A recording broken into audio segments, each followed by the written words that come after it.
সমাজৰ পৰা শিকিব লগা কথা বহুত আছে বাতৰি কাকতৰ কোনো বিকল্প নাই ইজনে সিজনৰ পৰা শিকাৰ এটা মেণ্টেলিটি এটা লাগে যে I learn from him he learn from me Amarjyoti ছাৰে সময়ৰ কথা ক'লে যে 10টাৰ পৰা 11টা যিহেতু আমি ষ্টুডেণ্ট লাইফৰ পাঠক ছাৰক কথাৰ জৰিয়তে বা বিভিন্ন মানুহৰ মুখত কিতাপৰ জৰিয়তে অৱগত হৈছোঁ কিন্তু আমি যিহেতু এতিয়াৰ মানুহজনক জানো যদি আমি এখন প্ৰেছ ক্লাবত সভা 11 বজাত দিছোঁ ক'ৰবাত আমাৰ যদি 5 মিনিট আপুনি কিন্তু সময়ত যায় এতিয়া এই যে সময়ত যে আমি গৈ পাব লাগিব তাৰ কাৰণে প্ৰিপেৰেশ্যনটো আগদিনাৰ পৰা লাগে নেকি মাইণ্ডছেটত এটা কি অৱচেতন মনত এটা মানে যে ইয়াৰ মই 10টাত অনুষ্ঠান হ'ব মই ইয়াৰ পৰা তালৈকে যাওঁতে এনেকুৱা হ'ব জাম হ'ব মই 9টাতে উঠিব লাগিব সেই আপোনাৰ প্ৰিপেৰেশ্যনটো কওকচোন তেতিয়া মানে সময়ৰ লগত মই কোনো কম্প্ৰমাইজ নকৰোঁ চাপ'জ 11টা বজাত প্ৰেছ ক্লাবৰ মিটিং হ'লে মই 11টা বজাত পোৱাকৈ যাম যে তেতিয়াহ'লে মই 10:30 বজাত ঘৰৰ পৰা ওলাম কাৰণ মোৰ কাৰণে ঘৰত 10:30 বজাত তেতিয়াহে মই 11টা বজাত গৈ পাম আৰু মই এইটো নিবিচাৰোঁ যে মই পলমকৈ যোৱাৰ কাৰণে বাকী সকলোবিলাকে প্ৰতীক্ষা কৰিছে আপোনাৰ এই কথাটো বা তেওঁলোকে মিটিং কৰিছে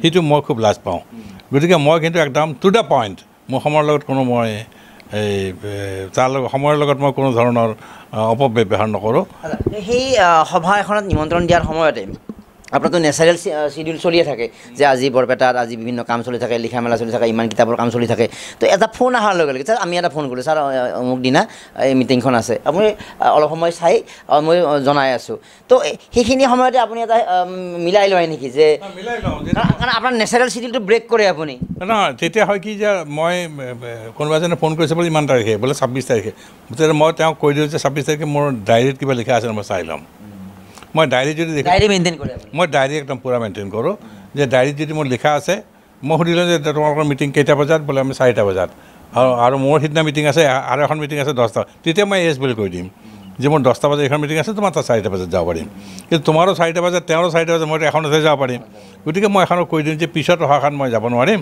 মই আগতে কথা দি থৈ দিছোঁ এইখনত এইটো মই মেইনটেইন কৰিব লাগে আৰু সভা এখনত যোৱাৰ লগে লগে আপোনাৰ মই লাভ শব্দটো ব্যৱহাৰ কৰিব খোজা নাই তাত সেই আপোনাৰ উপস্থিতিটোক আপুনি কিমান উৎসাহেৰে তাত মানে অনুভৱ কৰে যে ইয়াছ মোৰ উপস্থিতিৰ পৰা মোৰো এটা মানে কিবা এটা প্ৰফিট শব্দটো নহয় মই কিবা এটা মানসিকভাৱে হ'লে পাইছোঁ যে নে আপুনি মোৰ কাৰণে সেই মানুহজন সন্তুষ্ট হওক সেই মানুহখিনিৰ লগত থাকি মই ভাল পাওঁ কোনটো কথা সত্য নহয় মোৰ দৃষ্টিভংগীটো অলপ সুকীয়া মই কাকো উচ্চ বুলিও নাভাবোঁ কাকো নিম্ন বুলিও নাভাবোঁ মই সমান বুলি ভাবোঁ কাৰণ কি মই এইটো কথাত হয়তো মই এইখিনিৰ কথাটো বেছি ভাল তেওঁতো সিটো ক্ষেত্ৰত ভাল তেওঁতো ইঞ্জিনিয়াৰিং ক্ষেত্ৰত ভাল মই হয়তো কবিতাৰ ক্ষেত্ৰত ভাল কোনোবাহঁতৰ নাটকৰ ক্ষেত্ৰত ভাল আচলতে প্ৰতিভা কিন্তু প্ৰত্যেকগৰাকী ব্যক্তিৰে আছে গতিকে মই তেনেধৰণৰ এটা মিল মিলাপৰ মাজেৰে কি হয় আমি ইজনে সিজনৰ পৰা শিকাৰ এটা মেণ্টেলিটি এটা লাগে যে I learn from him he learn from me এই কথাৰ কিন্তু এটা মেণ্টেল প্ৰিপাৰেশ্যন এটা লাগে যে I must learn from him he must also' learn from me if there is anything positive in me গতিকে এই কথাবিলাক আছে গতিকে এটা লাৰ্ণিং এটা এটিটিউড লৈ পেলাই যদি যোৱা যায় সেইটো এটা খুব ডাঙৰ কথা লাভ হয়েই সামাজিক কথাবিলাক সমাজৰ পৰা শিকিব লগা কথা বহুত আছে আৰু সমাজৰ 10জন মানুহৰ পৰা সেইকাৰণে 5জন মানুহকে পঞ্চায়ত বুলি কৈছে সেই শব্দবিলাক কিন্তু এনেই অহা নাই 5জন মানুহ মানে তাৰমানে 4জন হ'লেতো হ'লহেঁতেন তাৰমানে 5জন হ'লে 3-2 হৈ গ'ল 5জনৰ পৰা আহিছে আচলতে পঞ্চ শব্দটোৰ পৰা পঞ্চায়ত শব্দটো আহিছে তাৰমানে 5জন মানে এইটো এটা চিম্বল যে 5জন মানুহ যদি হয় তেনেহ'লে 2জনে যদি অপ'জ কৰে 3জনে আপোনাৰ ছাপোৰ্ট কৰিলে নহয় কিন্তু সেইটোৱে হ'ব বা ইফালে 2জন যদি তৰ্কাতৰ্কি হয় তেতিয়া এজনে যাক ভোট দিয়ে তেওঁ জিকিব গতিকে এনেধৰণৰ এই চিন্তাবিলাক কিন্তু আমাৰ বৈদিক যুগৰ পৰাই আহিছে প্ৰাচীন যুগৰ পৰাই আহিছে এই পঞ্চ শব্দটো চতুৰ্থ পঞ্চ ষষ্ঠ গতিকে এই পঞ্চ শব্দৰ পৰা কিন্তু পঞ্চায়ত স্যাৰ আপনি আত্মজীবনী পঢ়িছিল নেকি আপনাৰ প্ৰাইমাৰি অবস্থাত বা কিতাপ বহুত থকা কথা কৈছে আৰু দ্বিতীয়তে আপোনাৰ জীৱনত যে পৰৱৰ্তীত বহু জনমানস ষ্টুডেণ্ট হ'ল আপুনি শেক্সপিয়াৰৰ প্ৰেমত পৰিলে কিন্তু আৰম্ভণি অৱস্থাত এটা টাৰ্ণিং পইণ্ট থাকে যে মই আত্মজীৱনী পঢ়িছিলোঁ অমুক হেৰি কৰিছিলোঁ বা এই কথাবিলাকে মোক ৰেখাপাত কৰিছিলে না আত্মজীৱনী পঢ়িছিলোঁ ধৰা এতিয়া মহাত্মা গান্ধীৰ কিতাপবিলাক পঢ়িছিলোঁ জৱাহৰলাল নেহৰুৰ ডিস্কভাৰী অফ ইণ্ডিয়া এই কিতাপবিলাক খুব একদম তন্নকৈ পঢ়িছিলোঁ এতিয়াও যদি মই কিতাপখন খোলা যায় তাত হাইস্কুলীয়া অৱস্থাত মানে হাইস্কুল কলেজ লেভেলত আমি পঢ়িছিলোঁ এইবিলাক কিতাপ আৰু সেই সময়ত কিতাপটো সিমান নাছিল কিন্তু তথাপিও আমি কিন্তু বাতৰি কাকত খুব পঢ়িছিলোঁ আৰু সেই সময়ত দেউতাই আপোনাৰ এনেকুৱা আছিল অসমীয়া বাতৰি কাকত অসমবাণীখন লৈছিল বিভিন্ন বাতৰি কাকত 6-7খন বাতৰি কাকত দেউতাই লৈছিল আজিকালি পিতৃসকলে লয় নলয় মই নাজানো, পিতৃ মাতৃয়ে আজিকালি এখনে নলয়। মই দোকানবিলাক ছাৰ এইখিনি প্ৰসংগৰ পৰা ভাল কথা এটা উলিয়ালে আপুনি। হয়, এই পেপাৰৰ কথা কওঁতে যে মই পাহৰি যাব পাৰোঁ যে মই এতিয়া বিভিন্ন কাকতৰ দোকানৰ লগত আমাৰ সংস্পৰ্শ থাকে, সংযোগ থাকে। তো বিভিন্ন দোকান, ৰাজগড় এখন দোকান আছে পুষ্পঞ্জলি বুক ষ্টল, এই কাকতক লৈ গোটেই পৰিয়ালটো চলি আছিলে। সিদিনা গৈ মোৰ বেয়া অৱস্থা, দুখ লাগিলে। এই বাইদেউগৰাকী মোৰ চিনাকি, তেওঁ মোক দেখালে যে চোৱাচোন মৰম কি, মানে কি মানে কটাৰীৰে তামোল কাটি। মই তামোল কটাটো বেয়া বুলি কোৱা নাই, কিন্তু এই যে মানুহবিলাকে যে পেপাৰ নপঢ়া হৈছে, কিন্তু পেপাৰত কি নাথাকে বুলি ভাবিছে তেওঁলোকে যে পেপাৰ পঢ়িব নালাগে। তো আপুনি এটা পিতৃৰ উদাহৰণ দি এইটো এটা কথা ক'ব লাগে যে দোকানবিলাক মানে আউট অফ মানে কোনো এখন আপুনি যদি হাতীগড়ৰ পৰা যদি লালমাটিগড় যায়, আগতে 10খন দোকানত পেপাৰ আছিল, এতিয়া MP বুক ষ্টলত পেপাৰ আৰু সেইফালে এখন তাত থাকে। তো এই মানুহৰ কি হৈছে ছাৰ এইটো কথা? নাই, এইটো এটা মানুহৰ এটা বৌদ্ধিক এটা স্খলন এটা হৈছে বুলি মই ভাবোঁ। আৰু বাতৰি কাকতৰ কোনো বিকল্প নাই। মোবাইলৰ ভিডিঅ' এটা পায়, সেইটোৱেতো চাফিচিয়েণ্ট বুলি কি ভাবিব লৈছে? চাফিচিয়েণ্ট নহয়, তাৰ কোনো স্থায়িত্ব নাই। আৰু যদি হয় তুমি ধৰি BA পাছ কৰিছা, তোমাক বোলে এখন চাৰ্টিফিকেট লাগে, মই মানে আপোনাৰ মোবাইলতে দি দিলোঁ তোমাক, তুমি ছেটিছফাইড হ'বানে? তোমাৰতো এখন ৰিটাৰ্ণ VC চহী বা হেৰি চহী এটা লাগিব। গতিকে ৰিটাৰ্ণৰ যিটো এটা তাৰ গুৰুত্বটো, সেই গুৰুত্বটো কিন্তু মোবাইলে দিব নোৱাৰে। মোবাইলটো এটা তাৰ ফাংচনটো বেলেগ। গতিকে সেই কথাবিলাক আছে। আৰু আমাৰ দেউতা তেখেতসকলে পেপাৰ, বিভিন্ন পেপাৰ লৈছিল, বাংলা পেপাৰ পঢ়িছিলে, ইংলিছ আৰু অসমীয়া 3টা ভাষাৰ কিতাপ পঢ়িছিলে। আৰু ইয়াৰ উপৰিও মই নিজাকৈ কিন্তু আৰু এখন পেপাৰ পঢ়িছিলোঁ, ব্লিজ বুলি পেলাই। তোমালোকে নাজানা এই পেপাৰখনৰ কথা। ব্লিজ যিখন বম্বেৰ পৰা ওলাইছিলে, কলেজ লেভেলত, কলেজ লেভেলৰ পৰা পঢ়িছোঁ এইখন ব্লিজখন মানে বম্বেৰ পৰা ওলাইছিলে। বাইপোষ্ট মগাই আনিছিলে, বাইপোষ্ট মানে ব্লিজখন আহিছিলেই আমাৰ তাত আমি বৰপেটা ৰোডৰ নিচিনা ঠাইতে আমি সেইখন পাইছিলোঁ ব্লিজ। আৰু ব্লিজৰ আছিল RK কাৰাঞ্জিয়া। RK কাৰাঞ্জিয়া আছিল মানে তেওঁ হ'ল তাৰ এডিটাৰ। আৰু RK কাৰাঞ্জিয়া তেওঁৰ যিটো সম্পাদকীয়টো সদায় লাষ্টত লিখে, লাষ্টৰ পেজত যায়। আৰু এবাৰ এটা এনেকুৱা হ'ল যে ভাৰতৰ ভিতৰত সকলোতকৈ ফিটফাট মানুহ কোন, এবাৰ কম্পিটিশ্যন এটা হৈছিল। তাত দেখা গ'ল যে আপোনাৰ ব্লিজ পেপাৰৰ RK কাৰাঞ্জিয়া, তেওঁ হ'ল আপোনাৰ সকলোতকৈ ফিটফাট থকা মানুহ। গতিকে এনেধৰণৰ কথাবিলাকে কিন্তু আমাক যথেষ্ট অনুপ্ৰাণিত কৰিছিল দেই, বহুত সৰু সৰু কথাবিলাক অনুপ্ৰাণিত কৰিছিলে। আৰু আজিকালি ধৰক আমাৰ আনন্দবাজাৰ পত্ৰিকা মোৰ দেউতাই পঢ়িছিলে, বাংলা কেলকাতাৰ পৰা অহা। তাৰপাছত আপোনাৰ অমৃত বাজাৰ পত্ৰিকা বুলি এখন আছিল, সেইখন আমি পঢ়িছিলোঁ, ইংলিছ আছিল সেইখন, অমৃত বাজাৰ পত্ৰিকা। আৰু অমৃত বাজাৰ পত্ৰিকাৰ আৰু এখন তেওঁলোকে জাৰ্নেলে ওলাইছিল অমৃত বুলি পেলাই, অমৃত। সেই অমৃত পেপাৰখন আমাৰ ঘৰ দি যায়, আমি পঢ়োঁ সেইখন। গতিকে এই পেপাৰবিলাক আমি পঢ়োৱে, এই গোটেইবিলাক পেপাৰ। যিসকলে বিশেষকৈ ক'ভিডকালীন সময়ৰ পিছৰ পৰা এটা অভ্যাস গঢ়ি তুলিলে, মোৰ মোবাইলটোতে সকলো পাওঁ বুলি ভাবি ল'লে, তো তেওঁলোকৰ কাৰণে কোনখিনি কথা ক'ব পাৰি যে পেপাৰ এখনত যদি 1 2 3 4 4টা ক্ৰাইটেৰিয়া কিবা এটা কওঁ যে পেপাৰ এখনত এইখিনি বস্তু থাকে, যদি পেপাৰখন পঢ়া নাই আপোনালোকৰ সাংঘাতিক এটা মিছ কৰি আছে। আৰু মই ভাবোঁ যে পেপাৰখন নপঢ়িলেও যে ঘৰতো যদি এনেকুৱা টেবুল এখনত পেপাৰখন থাকে, তাৰ পৰাও কিন্তু যথেষ্ট পজিটিভ এটা এনাৰ্জি বা সৃষ্টি হয়। গতিকে এটা 1 2 3 4 কৰি পেপাৰ এখনত থাকিলে ঘৰখনত কি কি এটা লাভ হ'ব পাৰে ছাৰ? নাই, পেপাৰখনৰ তাৰ গুৰুত্বটো বেলেগ। আনকি মই এটা উদাহৰণ দিব খুজিছোঁ, মোৰ ল'ৰাই ধৰা এতিয়া হেৰিত পঢ়িছিলে লণ্ডনত, ধূপানন্দ পাঠক, কণ্ঠশিল্পীও। তাতে কিন্তু এইখনতো চাইণ্টিফিকেলি বহুত এডভান্স ঠাই এখন। তাতে কিন্তু পেপাৰ সকলোৱে পঢ়ে। আনকি তাতে পেপাৰৰ যিবিলাক পাব্লিচাৰ্ছ, তেওঁলোকে ৰাস্তাতেও 200মান পেপাৰ তাত থৈ যায় এটা হেৰিত, যে কমন পিপুল তেওঁলোকে বাছ ষ্টেণ্ডত এনেই বহি আছে, পেপাৰখন নজৰটো পঢ়ক, তাতে থৈ যায় পেপাৰখন। গতিকে তাতেও তেওঁ পেপাৰ পঢ়ে, তেওঁ পেপাৰখন পঢ়ি পেলাই তাত থৈ গুচি গ'ল, যাতে বাকীজনে পঢ়িব পাৰে। গতিকে পেপাৰ পঢ়াৰ যিটো এটা আগ্ৰহ বা পেপাৰ পঢ়াৰ যিটো এটা পৰম্পৰা, আমেৰিকাৰ নিচিনা দেশত, লণ্ডনৰ নিচিনা দেশত, UK নিচিনা দেশততো এইটো কম হোৱা নাই। ভাৰতবৰ্ষত কিয় কমিছে? কিন্তু ভাৰতবৰ্ষতো কলিকতাৰ নিচিনা ঠাইত কিন্তু কমা নাই। কলিকতাত কিন্তু এতিয়াও পেপাৰ পঢ়ে। আনকি মই এইটোও দেখিছোঁ এটা সময়ত যে আমি হয়তো কলিকতাত গ'লোঁ, একদম মানে সময়ত BA পঢ়ি থকা মোৰ কলিকতাত গ'লোঁ, যাওঁতে এখন হোটেল এটাতে থাকিলোঁ।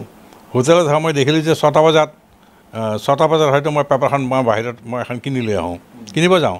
তেতিয়া দেখিলোঁ যে আপোনাৰ হোটেলৰ যি ৰান্ধনীয়ে তাতেই পেপাৰখন প্ৰথমতে পঢ়ি আছে। আপোনাৰ ৰান্ধনীয়ে পেপাৰখন পঢ়ি আছে, চকীদাৰজনে পেপাৰখন পঢ়ি আছে, তাত ছিকিউৰিটি পঢ়ি আছে, সকলোৱে পঢ়ি আছে। কালচাৰত পৰিণত হৈছে, এটা কালচাৰত পৰিণত হৈছে।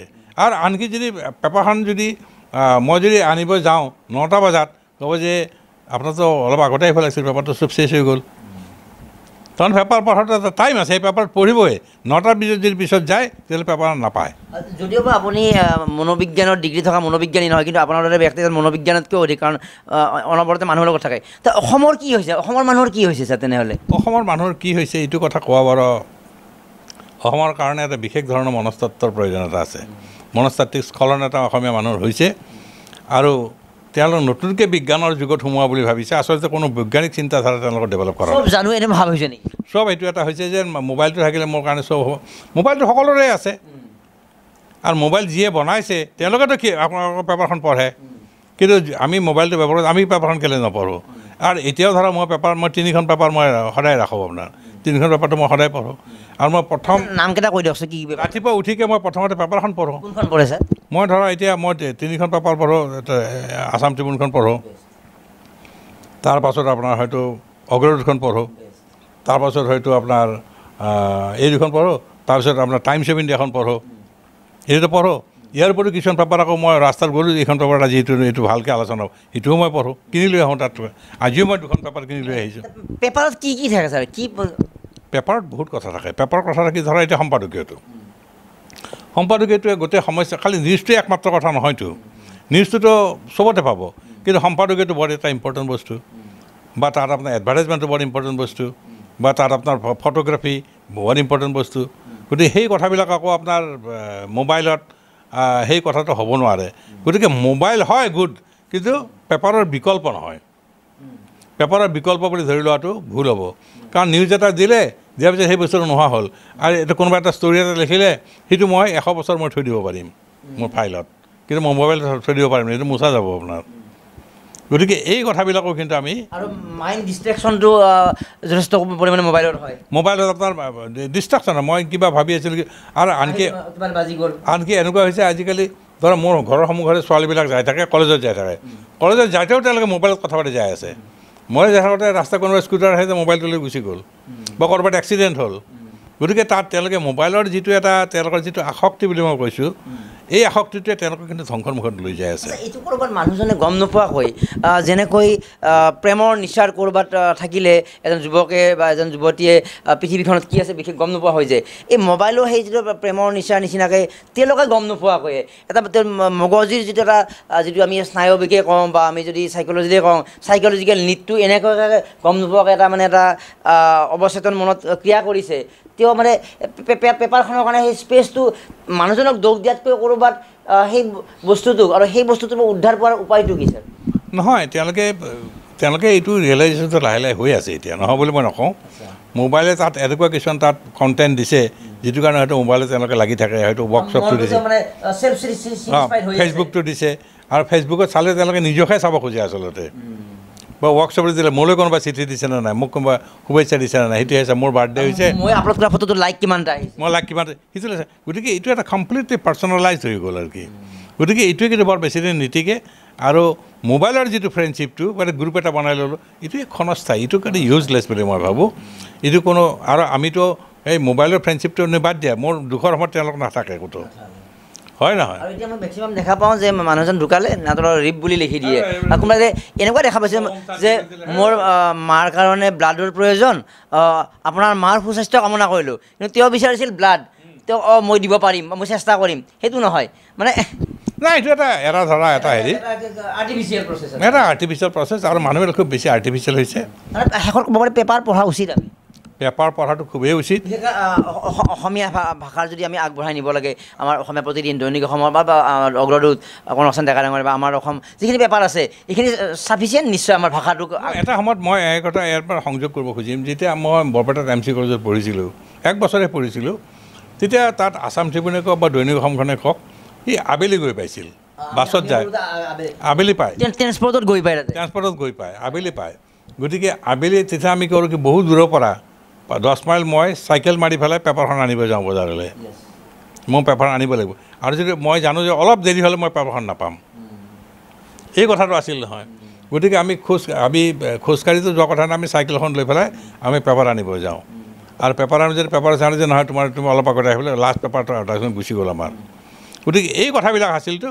গতিকে সেইকাৰণে আমাৰ যিটো বাতৰি কাকতৰ যিটো প্ৰীতি, সেই প্ৰীতিটো আমি ৰাখিছিলোঁ, আৰু বাতৰি কাকতৰ পৰাই আমি ভাষাটো শিকিছোঁ ভাষাটো যদি শিকিব লগা হয় মই মোবাইলৰ পৰা শিকিব নোৱাৰিম কিন্তু মই শিকিব লাগিব বাতৰি কাকতৰ পৰা শিকাটো এইকাৰণে সহজ নেকি ছাৰ কাৰণ কি হয় তাত এটা চাপ'জ আজি সুনিতা উইলিয়ামছে আৰ্ট লেণ্ডিং কৰিছে ইণ্ডিয়া বা ৱৰ্ল্ডত আহি পাইছে বাটছ উইলমৰৰ সৈতে গতিকে এই ৰিচেণ্ট ইভেণ্টটো তাত ৰিপৰ্টিং হয় ৰিচেণ্ট ইভেণ্টটোৰ প্ৰতি আগ্ৰহ এটা থাকে তো সেইটো পঢ়োঁতে যে কালি কি হৈছে বুলি পঢ়োঁতে মানে আপুনি গম নোপোৱাকৈ ভাষাটোও চৰ্চা হৈ যায় সেই কিন্তু এটা ধৰণে উপন্যাস এখন দীঘল পঢ়াৰ ইচ্ছা নহয় কেতিয়াবা কিন্তু যে চাপ'জ আজি তেণ্ডুলকাৰে চেঞ্চুৰী মাৰিছে সেই বিষয়ে লেখা নিউজটো পঢ়া এই যে আগ্ৰহ জন্মে এটা কাৰণ ৰিচেণ্ট বা লাইভ হেপেনিং এটাৰ প্ৰতি আগ্ৰহ থাকে তো সেইকাৰণে পেপাৰৰ ভাষাটোৱে মানে আমাক সহায় কৰে নহয় এটা কথা এই ক্ষেত্ৰত মই অলপ এটা কথা ক'ব খুজিম এইটো তোমালোকে নাজানিবও পাৰা বহুতেই নাজানিব পাৰে যে ধৰক এটা সময়ত অসমীয়া ভাষাৰ যিটো আমাৰ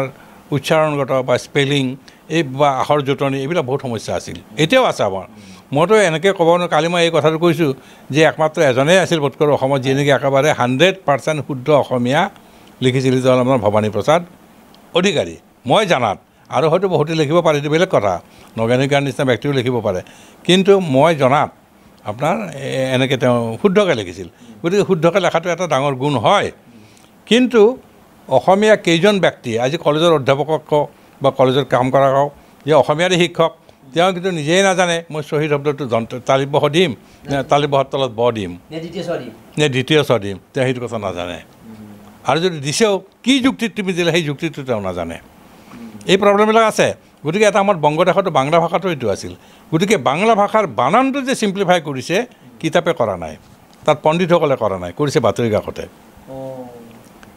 ৰিডাৰ ফ্ৰেণ্ডলিটো কৰিছে তাত কৰিছে কি যে বাতৰি কাকতে ধৰক এটা মই উদাহৰণ দিছোঁ অসমীয়া বানানটো যদি আমি ৰাখোঁ মদ দীৰ্ঘিকাৰ কিয় দিব লাগে এইটো কথা কোনেও ক'ব পাৰিবনে দিল্লী শব্দটো য'ত হস্তিকাৰ দিলোঁ লয় ল তাত দীৰ্ঘিকাৰ দিলোঁ কিয় দিলোঁ অসমীয়া দীৰ্ঘিকাৰটো ছাৰ কৈ দিয়কচোন গতিকে দীৰ্ঘিকাৰটো মানে কি যিটো লং চাউণ্ড বুলি কয় ইংৰাজীত যিটো লং চাউণ্ড বুলি কয় এইটো লং চাউণ্ড শ্বৰ্ট চাউণ্ড কিন্তু অসমীয়াত লং চাউণ্ড শ্বৰ্ট চাউণ্ড আছে নেকি আপোনাৰ সেইটো ইংৰাজীত আছে আপোনাৰ এটা সময়ত আছিল কিন্তু ইংৰাজী ভাষাটো আজি আমেৰিকানাইজ হৈ গৈছে ইংৰাজী ভাষাটো আজি কানাডাইজ হৈ গৈছে আপোনাৰ ইমান চিম্পুল হৈ গৈছে আজি 14 শতিকাৰ বা 15 শতিকাৰ বা শ্বেক্সপিয়াৰৰ যুগৰ যিটো ইংৰাজী আজিৰ ইংৰাজী নিমিলে আজিৰ ইংৰাজী বহুত আধুনিক হৈ গৈছে গতিকে অসমীয়া ভাষাটোকো যদি আমি আধুনিক কৰিব লাগে এইটো সম্ভৱ কিন্তু বাতৰি কাকতৰ মাধ্যমেৰে বাতৰি কাকতৰ প্ৰয়োজনখিনি অৱগত এতিয়া আপুনি ইংৰাজীত মাষ্টাৰ ডিগ্ৰী কৰিলে তো সেইখিনি সময়ত যে পৰীক্ষা দি উঠিলে তো এতিয়াও থাকে বা থাকিব যে মোৰ জীৱিকা কি হ'ব সেইটোক লৈ কিবা ডাইলেমা সেইটোক লৈ কিবা ডিচিশ্যন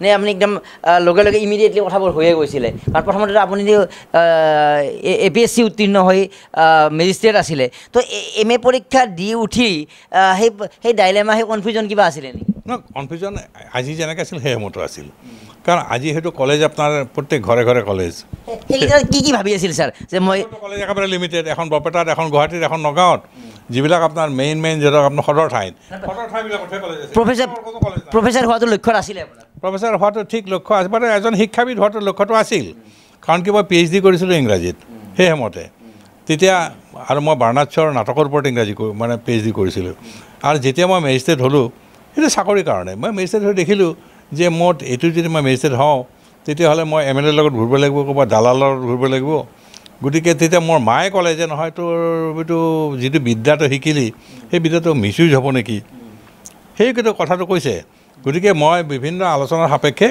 সেইটো বাদ দি পেলাই মই শিক্ষকতাত আকৌ গুচি আহিলোঁ চুইচিংটো কিন্তু মই অসমত একমাত্ৰ আপোনাকে পাইছোঁ মই এতিয়ালৈকে কিন্তু মই থাকিব পাৰে এই চুইচিংটো কিন্তু সাংঘাতিক মানে কাৰণ এজন মানুহে কি হয় যিটো লাইফত গৈ থাকে মই এটা চিম্পুল উদাহৰণ দিছোঁ গুৱাহাটীত যদি মহানগৰীত ক'ৰবাত এটা বাইলেনত আছে তাত যদি পানী এক বুকুতো আছে সেই মানুহজনে কিন্তু ঘৰটো তাত বিক্ৰী কৰি বা বেলেগ এখন ঠাইত আহাতকৈও তাতে হেবিচুৱেট হৈ থাকে এই যে আপুনি চুইচিং কৰিলে যে মেজিষ্ট্ৰেটটো কিমান ডাঙৰ পদবী য়েছ ছাৰ এনেকুৱা বিভিন্ন কথা বা এটা চুইচিংটো কেনেকৈ সম্ভৱ হ'ল আপোনাৰ কাৰণে মেজিষ্ট্ৰেটৰ মই দেখিলোঁ কি যে কেতিয়াবা MLA তেওঁ আহি পেলাই মোক ডিক্টেশ্যন দিয়ে যে আপোনাৰ এইটো ভাল হোৱা নাই অথচ MLA জন আপোনাৰ আণ্ডাৰ মেট্ৰিক আপোনাৰ আৰু কোনোবা এজন DC আহিলে তেওঁ আপোনাৰ আকৌ মন্ত্ৰীয়ে তেওঁ সেনেকৈ কৰিব কৈছে সেইকাৰণে তেওঁ আকৌ মোক সেইটো অৰ্ডাৰ দিয়ে মই সেইবিলাক গোটেই ভণ্ডামিবিলাক মই দেখা পালোঁ তাত একদম তাত মানে আচলতে ACS বা প্ৰশাসনবিলাক হৈছে কি তেওঁলোক হৈছে কি ৰাজনৈতিকবিলাকৰ কথামতে কামবিলাক কৰে গতিকে সেইটো মতে মই কাম কৰিব নোৱাৰিম গতিকে হোমেন বৰগোহাঁইৰ ক্ষেত্ৰতো হৈছিলে হোমেন বৰগোহাঁই তেওঁ বাদ দিলে এইটো গতিকে আমি সেইটো কথা বাদ দি পেলাই দেখিলোঁ যে আমি শিক্ষকতা কৰাই ভাল আৰু শিক্ষকতাৰ মাধ্যমেদি আমি নিজক প্ৰতিভাখিনি আমি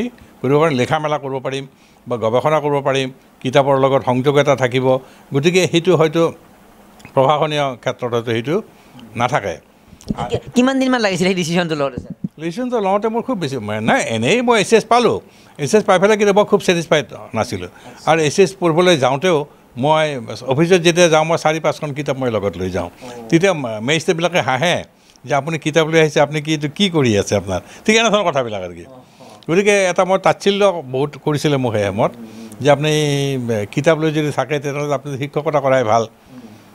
যিয়ে নহওক পইচাত মই সিদ্ধান্তটো ল'লোঁ, লৈ পেলাই মই শিক্ষকতাতে আহিলোঁ আৰু কৈ পেলাই শিক্ষকতা দিছিল নে এইটো নিজা ডিচিশ্যনতে লৈছিল? নাই, এইটো নিজা ডিচিশ্যন মোৰ পিতৃ মাতৃয়ে দিছিল। যিহেতু সেইটো বাদ দিয়ে এটা সেইটো বাদ জব ছেটিছফেকশ্যন নাছিলে? জব ছেটিছফেকশ্যন একেবাৰে নাছিল আপোনাৰ।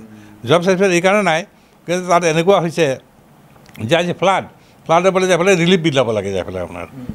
সেইটো হয়তো যিকোনো মানুহে কৰিব পাৰে। ক'ৰবাত যাই পেলাই মথাউৰি ভাঙিছে আপোনাৰ, সেইটো যাই পেলাই ইনস্পেকশ্যন এটা ৰিপৰ্ট এটা দিব লাগে। সিমানখিনি সেইটো কাৰণে এটা চিম্পল গ্ৰেজুৱেটেই চাফিচিয়েণ্ট। তাৰ কাৰণে মোক PhD ইংৰাজী নালাগে।